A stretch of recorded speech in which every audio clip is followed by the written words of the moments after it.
Removed without reason, a Maryland Muslim woman says she was humiliated after getting kicked off her flight because of her religion.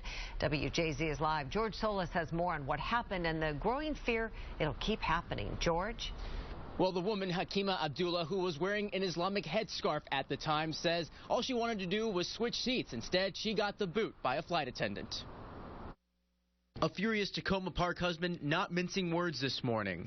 She was just humiliated because of her religion and the way she dressed. Speaking out against Southwest Airlines because of its alleged treatment of his wife, a Muslim woman of Somalian descent. Hakima Abdullah was wearing a traditional Islamic headscarf or hijab on a connecting flight from Chicago to Seattle trying to change seats. She was kicked off the flight. I was on the phone with her.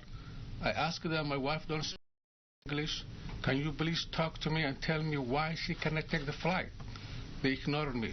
The Council on American-Islamic Relations want answers. Police asked Southwest Airlines attendant at the gate whether there was any reason why Ms. Abdullah should not be allowed to board the flight and continue with her trip to Seattle.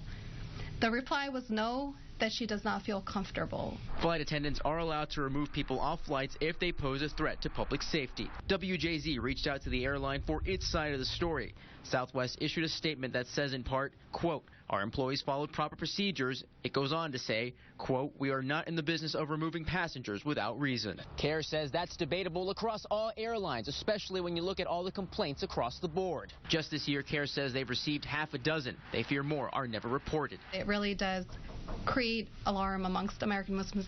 WJZ learned Abdullah was eventually allowed to book a later flight.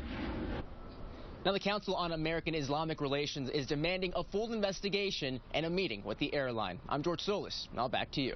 George, thank you. CAIR has also asked Southwest to undergo diversity training. And